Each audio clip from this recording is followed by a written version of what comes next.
Boa tarde, crianças. Tudo bem com vocês?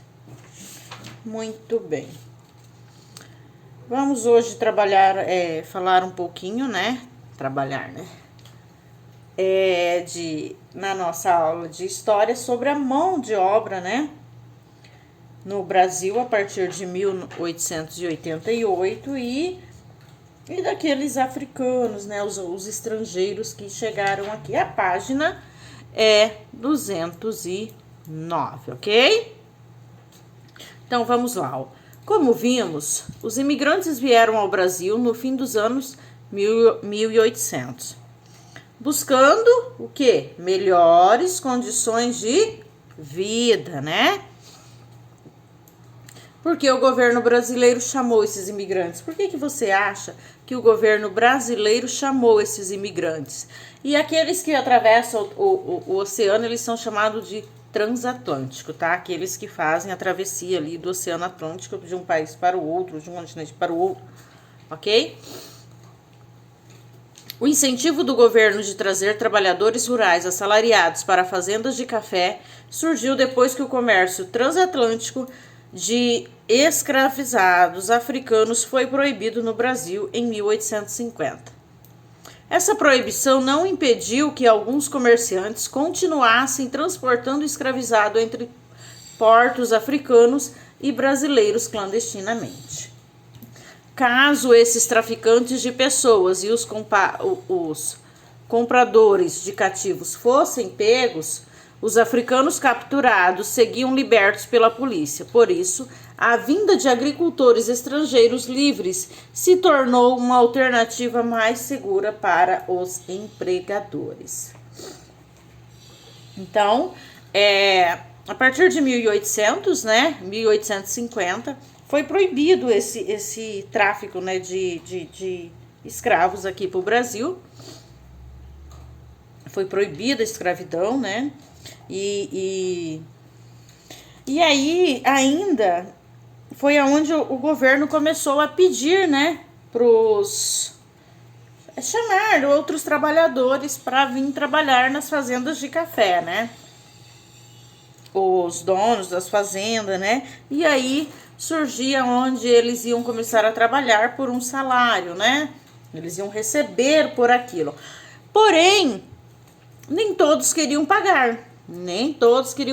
Então, alguns ainda queriam que fossem escravos. Eles queriam, né, ganhar às custas de quem estava ali trabalhando.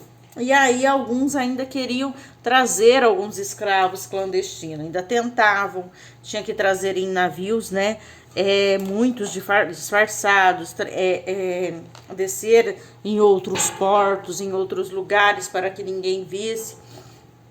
E se a polícia chegasse a pegar, era encrenca para todo mundo, né? E os trabalhadores ali, os africanos, eles seriam libertos, né? Então, assim, muita gente, e aí a única alternativa deles era pagar, né? Que é o certo, é o correto, você pagar para uma pessoa que vai trabalhar para você, né?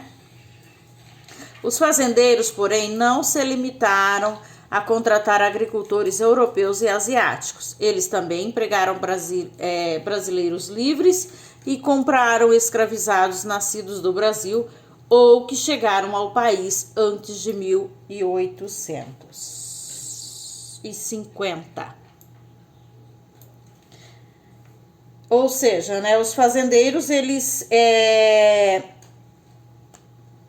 não se limitaram assim a contratar esses agricultores europeus e asiáticos além disso, eles também empregaram aqueles brasileiros que já estavam livres, né? Não eram mais escravizados, né? Porque os fazendeiros pretendiam contratar trabalhadores livres a comprar pessoas escravizadas? Você acha que a vinda desses novos trabalhadores melhorou a vida dos cativos? Melhorou a vida de quem aqui estava? Será que depois que chegou aqui, o que você acha?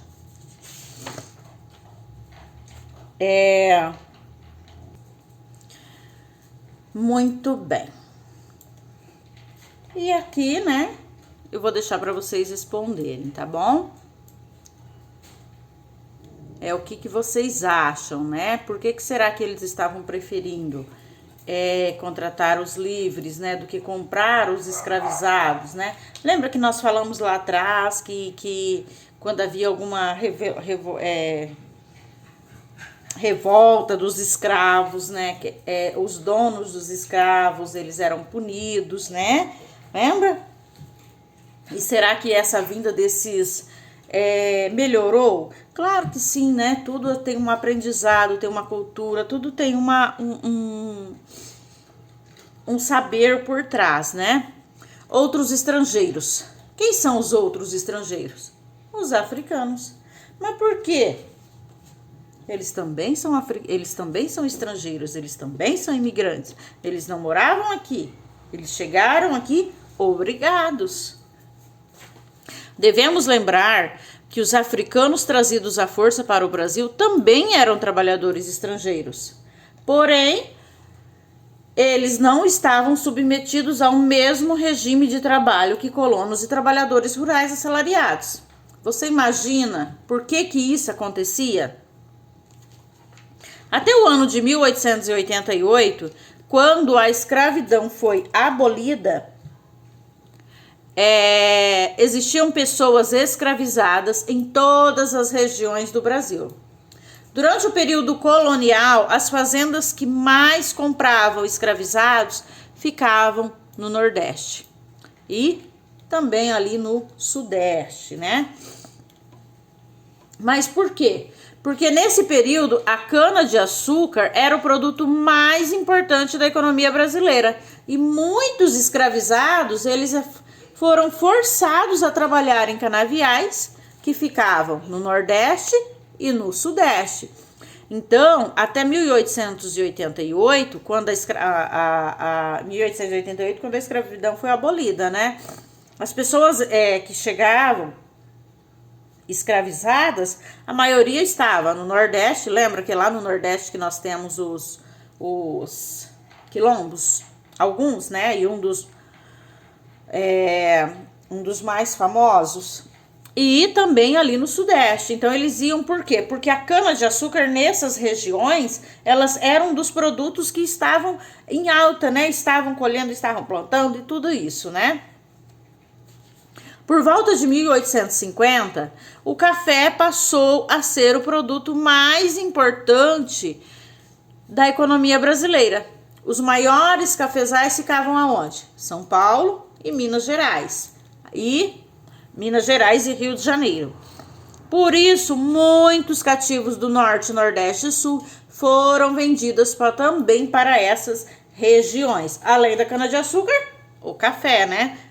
Depois que foi abolida a escravidão, tudo, você pode ver que os japoneses, quando eles chegaram aqui, a maioria foi para o estado de São Paulo, trabalhar nesses cafezais, nessas fazendas de café.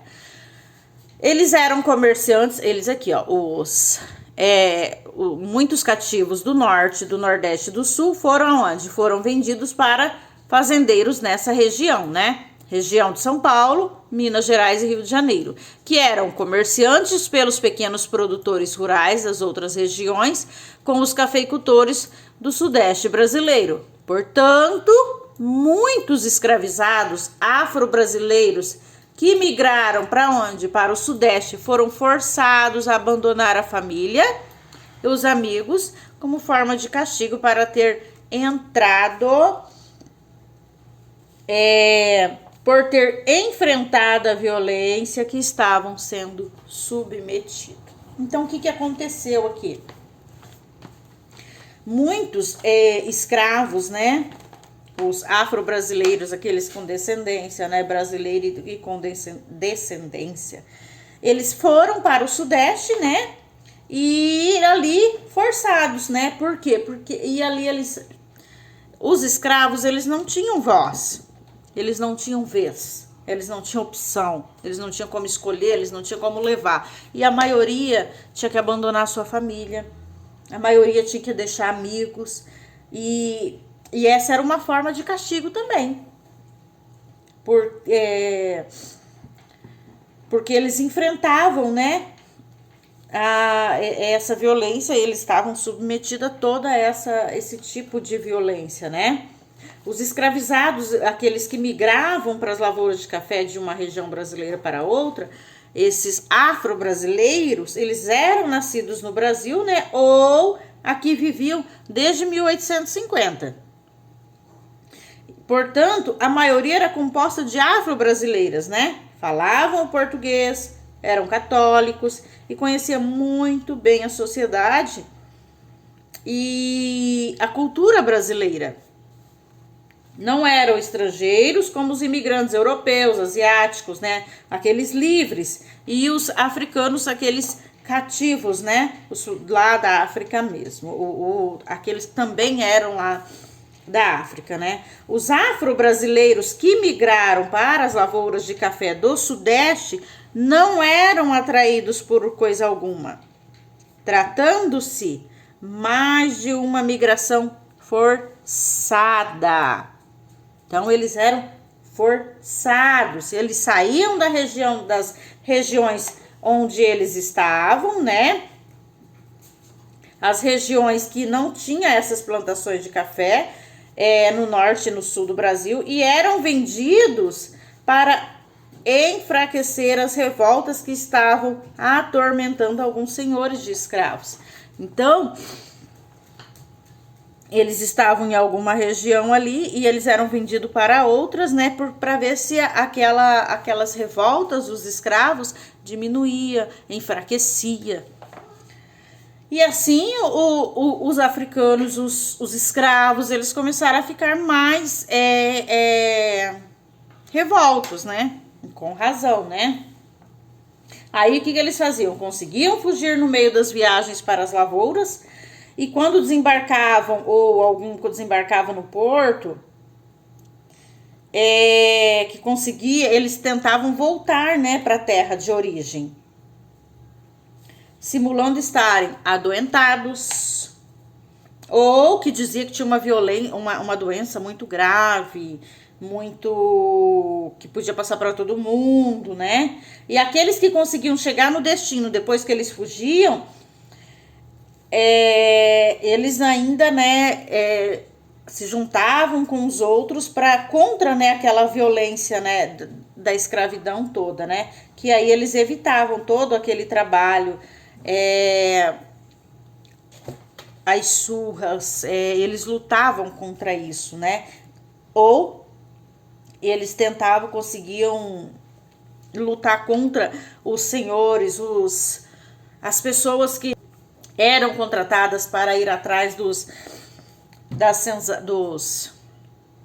quilombos para queimar, e aí a revolta foi aumentando. O que acontecia? Quando eles eles conseguiam fugir, eles faziam de tudo, né? Eles se revoltavam contra os senhores, eles tentavam queimar a senzala, as lavouras, assaltar as casas dos grandes senhores de fazenda. Então, assim, cada vez que eles eram capturados, eles eram escravizados e sem saída, que eles conseguiam fugir, eles entravam nessa revolta, né? Então eles conseguiam chegar nos quilombos, né, escondidos. Então teve também essa grande massa, essa grande revolta dos escravos, né? Enfim, quando eles não migravam com as famílias como os estrangeiros livres e não tinham sua autonomia reconhecida, eles viviam em função do trabalho para os donos. Eles não tinham toda a autonomia, eles não tinham toda a liberdade que os outros trabalhadores tinham. Eles iam para os outros lugares sem a família, porque sem a família, os donos de fazenda achavam que eles iam ficar mais enfraquecidos. Aquele grupo, o grupo deles ali, iam enfraquecendo. Então, aquelas revoltas contra eles seria diminuída. E acabava que não, né? Porque eles iam trabalhar de graça, sem a família, sem estrutura nenhuma, e acontecia tudo, né? Quando não fugiam, eles se revoltavam. Então, eles também, os escravos, os africanos, eles também eram estrangeiros, eles também chegaram aqui como estrangeiros, né? Aqui nós temos uma cena que foi registrada pelo fotógrafo Mark Ferrez, perdão. E no ano de 1882, essa foto, ó, em um cafezal do Vale do Paraíba, onde a maioria dos trabalhadores era escravizados. Eles estão trabalhando aqui, porém, jamais eles iriam receber um salário por isso, né? E aqui nós temos algumas questões, eu vou mandar para vocês responderem, ok, meus amores? Beijos, beijos, beijos e até a nossa próxima aula.